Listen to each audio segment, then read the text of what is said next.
Thank you for joining us for the America's Jobs Team podcast. We're so lucky to have Bethany Miller here.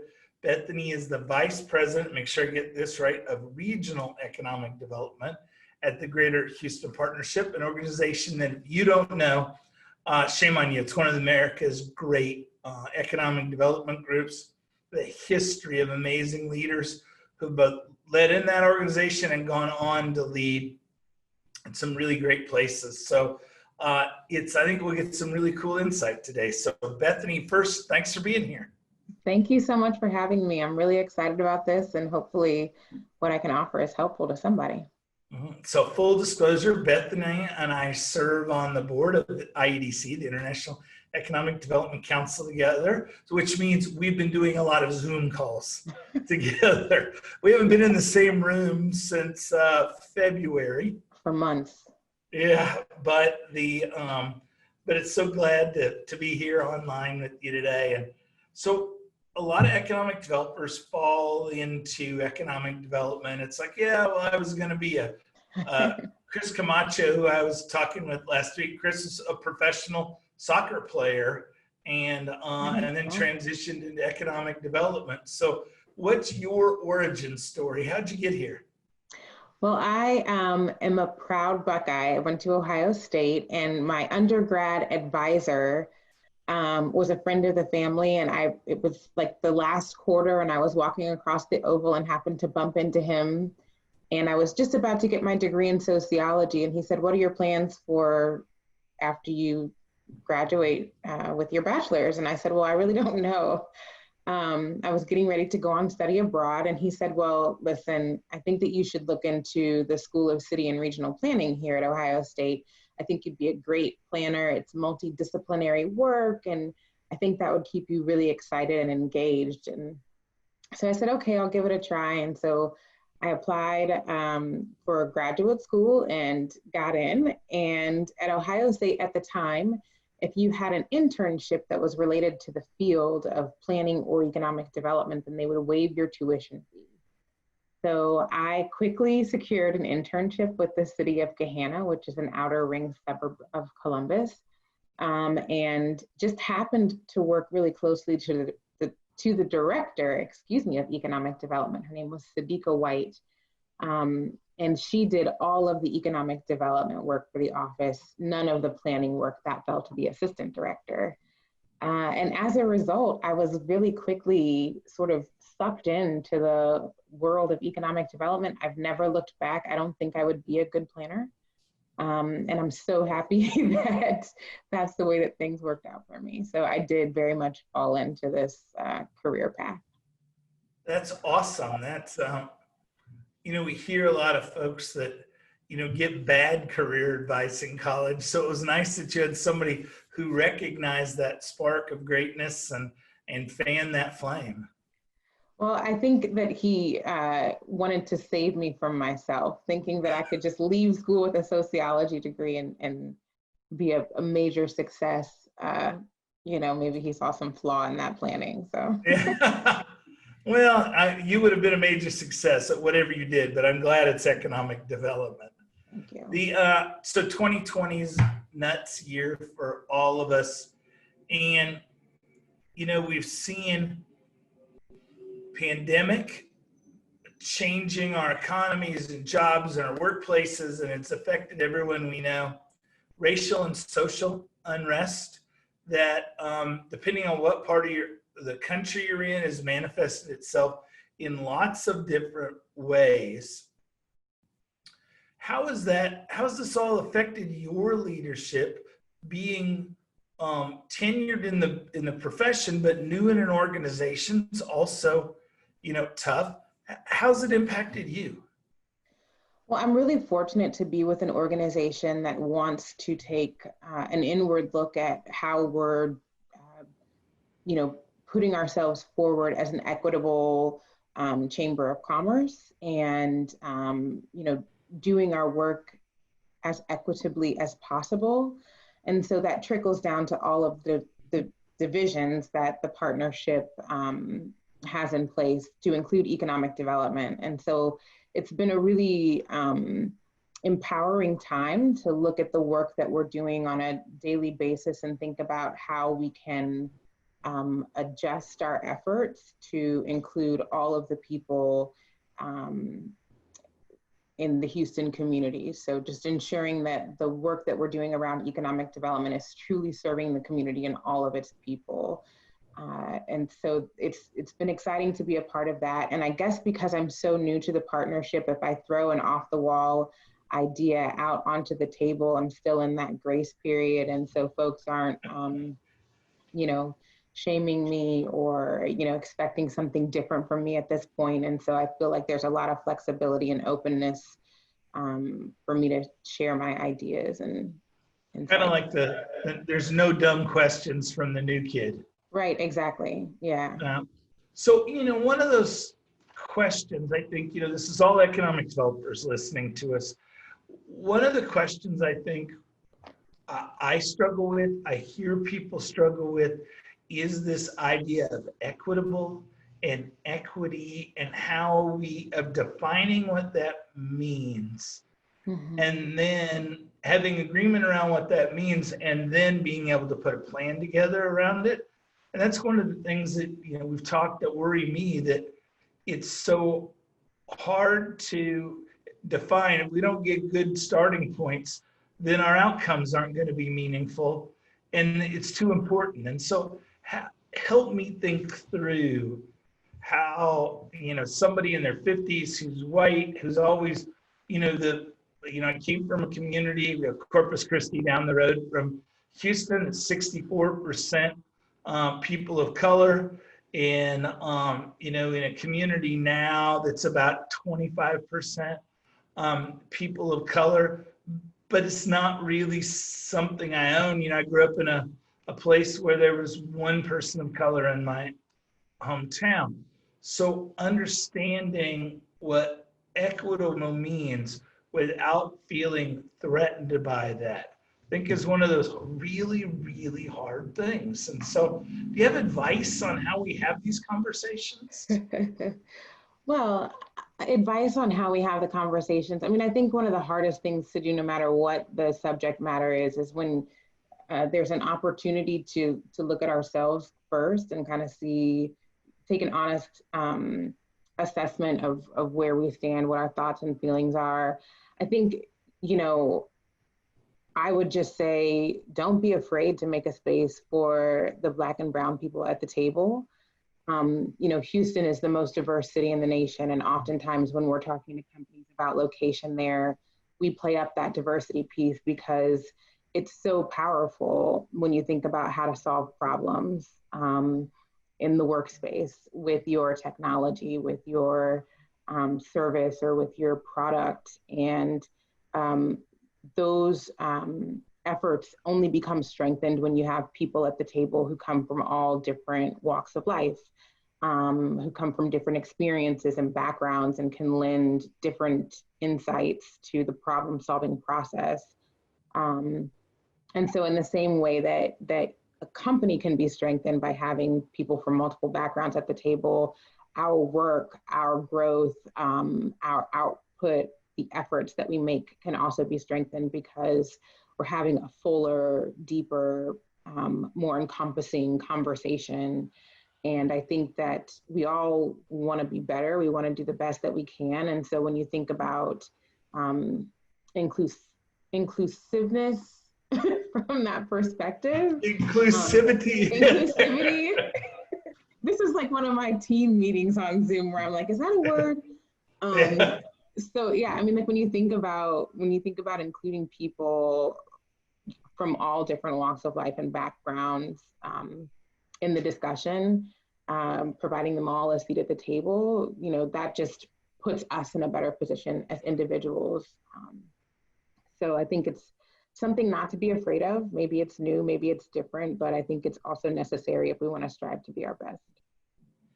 Yeah, and I think I really do think you hit the nail on the head, and this idea that we've got to create a place where fear doesn't have a home, where you can have a conversation and admit your ignorance, because ignorance is the enemy. Yeah. So we admit it, if we pull back those curtains on it and say, listen, I don't know what we're talking about. I don't know how we're going to solve this.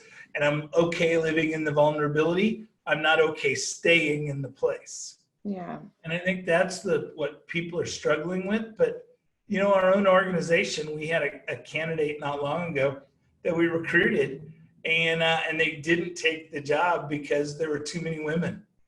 And because our 25 people, 22 of them are women. And in all leadership, I'm the only person in the organization, only senior leader in the organization is not a woman. And it was, they were like, I don't know how to operate in that environment. And at this point, I don't want to have to learn that. And it was one of those striking things that I thought, if that's the scariest thing in your life, you're living a pretty charmed life. And these aren't really scary women, Yeah, I mean, I guess, and at the end of the day, you probably don't really want that person on your team anyway. So good for that guy for being able to look at himself in that circumstance. Yep. Well, I think that's right. So you said something there that I think most people would be shocked by, that Houston is the most diverse city in America. Yeah. And I know that from being a Texan, but to understand why is Houston this kind of microcosm of the United Nations? Yeah. How wise is it, or why is it? Why is it? How did Houston get there? I mean, people, I think South Texas, and they assume Houston is a Hispanic city. Yeah. When in fact it has a very long history of African-American leaders and big organizations and corporations. And then the Vietnamese that came after the war brought this incredible food culture, and the mixing pot of Houston's proximity to Louisiana also brings culture. And so how did it get there, and why does it work so well? So 1 in 4 Houstonians is foreign born. So that's 25% of our population. We have 89 foreign consulates, and because of the presence of that international, of those international governments, there are lots of corporations that follow. So you have people coming into Houston to work for companies that have a U.S. location. You have people who are returning from military service abroad and end up locating in Houston, and military come from all different backgrounds. Like you said, there's this huge Vietnamese population. We're really well connected to the rest of the globe. It's easy to get to Mexico and to South America and to all of these other nations. And I think one of the hidden secrets about Houston is that there's also a really great quality of life. So it's an affordable place to live. The cost of living is below the national average. And so when you think about this mixing of all of these different cultures and ethnicities, and you think about the access to the rest of the country and the rest of the globe, and you think about the fact that you can eat all this great food that comes from all over the place, and go to a professional sports game that might be soccer, or baseball, or basketball, or football. And then there's this price point that's below average for the nation. I mean, it's almost like, why would you want to go someplace else? The weather is great for a lot of the year, and it's just a fun place to be. And it's one of the hidden gems of the country. So I like it. Yeah. And it's truly a great city. Yeah. What role, you talked about the college professor and early on, but what role have mentors played in your career advancement, in your career? And then what obligation do you feel back to be a mentor? I mean, mentors have meant everything to me. They've taught me how to dress, how to conduct myself in the workplace. I mean, I think that sometimes that gets overlooked, but at the same time, we have this conversation about soft skills and the lack thereof, and like this younger population that's entering the workforce. I don't think I was completely lacking in soft skills, but I still needed someone to say to me when I was just entering economic development as an intern for the first time, like, this is the way that you conduct yourself in the office, and here's how you answer a question from a citizen when you don't know the answer to the question, or just like these little things. And also, mentors have given me the space to try out new ideas professionally, to think about what I think would be a game-changing approach to solving a problem around recruitment or retention or what have you. And so, I've just been so pleased to have a few people who have been in my corner and who have believed in me and encouraged me and given me this space to play and experiment over the years. And I'm hopeful that I can provide some of the same guidance, even just a little bit of the same amount of guidance, to some of the younger professionals who work on my team. I want to encourage people to explore their thinking and share their ideas and speak up in a meeting. Even if it's just one or two little points, maybe something that I forgot or someone else on the team forgot to mention. I think it's important for folks to learn how to use their voices and to not back down from sharing an idea or making a suggestion. Hopefully someday someone will look back and say, I'm glad Bethany encouraged me. And it's part of why I am where I'm at today. So I have no doubt that there are people today saying that. When, as a young leader, how do you, let's assume a young leader, remember that whether they're on your staff or maybe one of the communities that you all serve outlying, what's a way for them to address you, to ask for that mentoring, to ask for that encouragement, to say, hey, I'm ignorant. Ignorance is the enemy. How do I gain that knowledge? And how do they approach you? I love the idea of a virtual board of directors where you've got people who know that they can kind of call and go, did you really just say that? But more importantly, to know that, hey, I know there are things I don't know. I know I'm dressing in a way that's inappropriate, but I don't have anybody around to tell me. Yeah. And I don't want to stay here. How do they reach out and have that conversation with you asking for help? So I think that for me, one of the interesting things about operating in the space of COVID virtually is being able to see people in their homes dressed as people and not like in these formal spaces that maybe sort of inadvertently throw up a barrier between the executive and the manager or the director or whoever. And so I am just a person. I would welcome the chance to be able to share with someone my insights or answer questions for them. And I know how intimidating it can be to sometimes think, wow, I really admire that person professionally, but I just don't know how to approach them and start a conversation. So my answer is just, I guess, really simple. Remember that I'm a person. If it's me who you want to talk to, and just approach me. I mean, I'm totally cool. And totally. I just put my dogs out right before I came in here to talk with you all today, and I'm hoping that they don't start beating on the door sometime soon.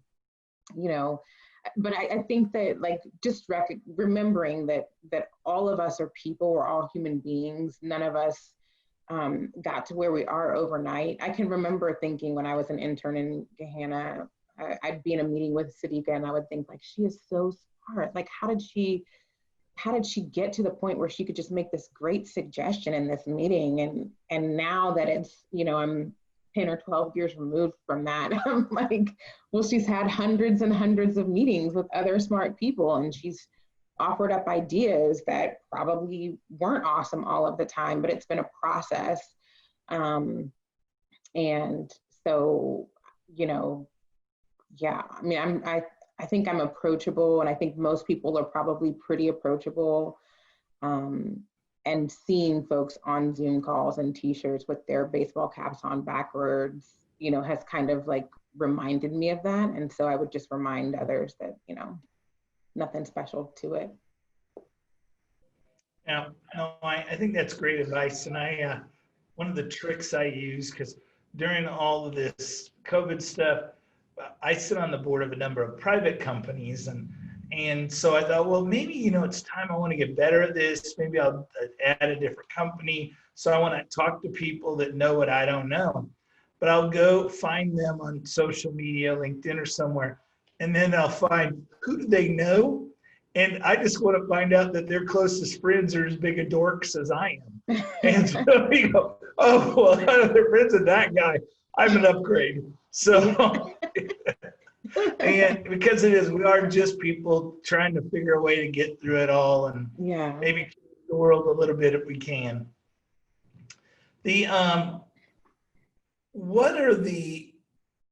What's been the effect of 2020 and changing the world in economic development that you hope is permanent and that you can't wait to get back to normal from? Well, I hope that the disparities in how people have been affected by the coronavirus have really unveiled some truths about, how our country is set up, that now the powers that be truly want to pay attention to. So corporations, economic development organizations, people who are influencers. Hopefully this has been a moment where folks can recognize that truly there are lots of inequities that are, at work in this country, and that it's no good for anyone as long as they exist. And I'm hopeful that there will be some real change behind that. I do miss being in the office. I miss hosting companies for site visits. I miss being in the office for meetings and then snacking on leftover lunch for the rest of the day. I mean, like just little silly things. Like I had to go into my office a couple times in the last couple of months, and I hadn't been there since like March 12th. And my computer monitors are so large, and it's so quiet in my office. And it's just, just being in that space is something that I miss. It's weird. The other day I was thinking, like, is this normal? Is it like, am I doing anything different now than I would be if we didn't have the pandemic? And then I had to say, like, yes, I wouldn't be locked in my apartment for, 22 hours of the day or whatever it is. Like, everything's different. So I just, I want to get back to the point where we're truly in a collaborative space, in person, in touch with each other, and, engaging companies like we used to pre-COVID. Yep. No, I'm right there with you. So we're a pretty young organization, and so we have 2 moms on maternity leave now and one about to go. And I miss being there like in the first week, the babies, because our tradition is, we're either coming over to see babies or they're bringing babies to the office, and I miss holding them. I miss birthday cake. Yeah. And those and the leftovers. We don't even pretend. We just over order for everything because we don't even pretend that people didn't eat it. We're over ordering. That's how it is. But I miss that. But then I'm with you in that the scales have kind of been thrown back or thrown off some. Yeah. And the inequity of our economy is, and I don't quite, so one of the surprising things for me was the difference in the amount of cash reserves white businesses had to businesses of color, and why the crisis was so much bigger for one group or the other. It just hadn't dawned on me. Just had never had that conversation. And so to better understand that, to better understand that we have made some great inroads and partnerships with organizations that existed, but we didn't need each other. So we didn't particularly partner well. Well, now we're working on, okay, how do we institutionalize partnerships, particularly those partnerships we've developed.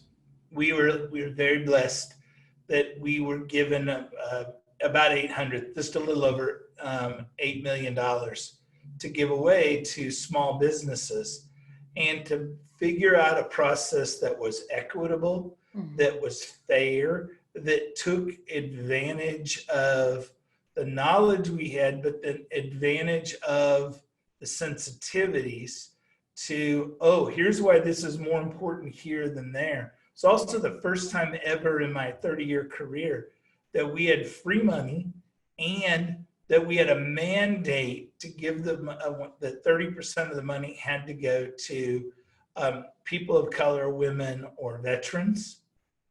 And so, of that, we had 2,200 applicants. We're going to end up with about 1,500 applicants receiving funding. Wow. And about 60% are women of color, people of color, veterans. Nice. And it has been empowering to see who these folks are, to see their finances, to see how we can help. But it's also humbling to know that the work that was being done previous and had so little resources to do the work in those communities. So we're not going to go backwards. We're not going to assume, okay, everything's going to be right. At some point, we'll be back to 3% unemployment. And, then it'll just, our friend Quentin in New Orleans, right when we first started this, Quentin wrote a blog that, he was an economic developer and he believed in green power. And if we just got enough jobs and enough money for people, it would all take care of itself. And it didn't happen that way. Yeah. And I think this has been the economic developers around the country that I've had, opportunities, same as you, I'm sure.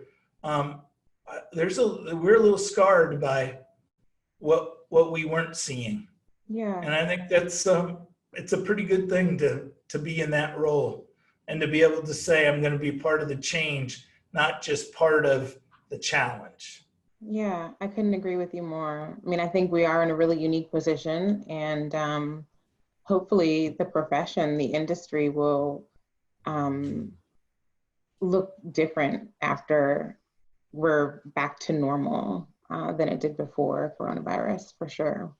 Yeah, and having different conversations. We're not just talking about, well, yeah, I got a headquarters deal and it's, this thing, and we're celebrating, and we have a bad problem in our industry anyway, in that we celebrate mega deals and then we pat people on the head and tell them, well, that other deal was good. Instead of talking about what's the impact we're having on people's lives and what are the change we're making, and are we bringing up, we always talk about incomes rising, but are we really looking at poverty rates and what's happening there? And we just don't talk about it. Yeah. And we gotta create a world where we talk about those things too. True. It's a process. It is it's not something that's going to happen overnight, but I'm hopeful that it does. Really, I am. Yep. No, me too. I know it will, because I've never met an economic developer yet who didn't want to create great things for everyone, and we're going to do that. So let me ask a personal question. So not that these haven't been, but as a leader, your tank gets empty. You're exhausted. How do you know that you need to stop and rest And how do you recharge and rest your total soul, not just sleeping and taking care of your body, but how do you make sure your mind's sharp? How are you feeding the machine? And what can others learn from that? Well, I think, one of the things that's been really crazy about this whole process of working from home is that my team, and probably lots of folks on your team, feel like they're working harder than they ever have before. It was Fortunately, we were missed by Hurricane Laura in the Houston region last week, but the office closed when the storm's path was still headed towards the city. So on Wednesday afternoon, we shut down, and the office wasn't opening again until Monday morning. And so I think the first thought was, yes, we get a couple days off. But then as we talked as a team about what the rest of the week was going to look like, everyone was like, awesome, I can catch up on these items that I haven't been able to, finish tackling because things have been so busy. And I think that that's okay. I mean, I'm happy that the team is encouraged and enthused. And I, too, wanted to take advantage of those couple days to get some work done that had just kind of been floundering. But there was also a point at which I said, okay, like, this isn't good, right? Like, turn off the email, put the phone down, and just take a minute to step away and clear your mind so that when you go back to work on Monday morning, you can be sharp and you can continue to formulate ideas about how to be as effective and successful in this circumstance as you would be if you were working in an in-person space and everything were normal. And I think it's okay to allow yourself to do that because just like I said before, we're all people. This situation is totally new for all of us. I mean, none of us have lived and worked through a pandemic before. It's not like any one of us should be feeling the pressure of solving all of the problems related to the coronavirus and meeting our metrics. I mean, this is just a completely foreign territory. And so being realistic about that is, I think, one of the ways that I try to remind myself that it is okay to unplug and unwind a little bit. And I would say that I haven't had a green thumb, but I've discovered that like hardier plants that don't really flower or bloom, I can keep them alive fairly successfully. So I've been gardening a little bit. I had potted some plants that were living quite successfully. That are living quite successfully. And then I did some gardening actually in the ground over the weekend. And, it was hot and it was hard, but it was a way for me to put my mind and my energy into something that totally required like all of my thought and focus. And I also tend to attract bugs. And so I had to be on the alert the whole time. Like there was no time for me to answer and dig holes because I had to, swat and duck and weave and all that stuff. So that's a pretty good distractor for me. That's awesome. This exhaustion is real. I was on the consulting firm has been doing a lot of really great webinars on kind of COVID related issues. And one of the analogies they had a few weeks ago was that COVID now feels work-wise like you're in the ocean swimming and you can't see any land and there's no boats around you. You're moving, you're swimming, but you don't know if you're going forward. You don't know if you're succeeding. There's no validation. So the recommendation was you have to drop buoys in the water. You have to create times where everybody comes and checks in and revalidates, here's what we're doing. That's beyond just a, hey, let's all check in here, but where people are talking about the process and the same things they do at the water cooler, only now you're doing it with your team. Because if you don't, then people are exhausted. They don't know what they're succeeding. And there's a story of all these swimmers that cross the English Channel. And it's not the swim that gets them, the distance, it's the fog that they can't see the other side. And they end up quitting, 100 yards away because they thought they weren't getting anywhere and they were almost to the finish line. So I think for me, that's been with our team, is just reminding people we are doing great things. We are making, way and hitting milestones, even though you can't count it by ribbon cuttings and Right. groundbreakings anymore. I think too, one of the things that I've realized, even observing the executives at the partnership, I'm counted as an officer, but there are executives as well, is that it's really helpful when they demonstrate the ability to take a break. And so I've tried to do that for my team as well. I mean, I think no one wants to be the first person to tap out, but if they see you as their leader or their guide saying, you know what, I need this time and I'm going to take it and everything's going to be okay, then the team that works to support you is more likely to say, she did it, okay, I can do it too. So. It's interesting. I wrote in my last book about Pepsi Australia, and they have a rule there called leaving loudly. So the executives are required to say, I'm going to the gym now, and let everybody around them know that I'm going to the gym, or I'm going home because my kid has a track meet. But you leave loudly so others know that they have permission to leave. Nice. And so it's that same idea. If you don't model behavior, then it's not going to be modeled. Yeah. And so you really do have to do that. I wrote that down. So yeah, so it's in Uniquely You, where you can buy it wherever books are sold there. Yeah, okay. So, got it. And which, being the good author that I am, would be books behind me that I'm trying to hawk. You got to sell what you can sell. That's right. No shame. That's right. Not one bit. If you don't toot your own horn, nobody will know you can play music. Oh, there you go. So, Bethany, thanks for being with us, man. I really appreciate it. It's been great. And I so appreciate your continued leadership. And you truly are one of America's great economic developers. And I'm glad you're my friend. Well, I appreciate you. And I'm so glad that I was able to participate. And thank you. Thanks. We'll see you soon.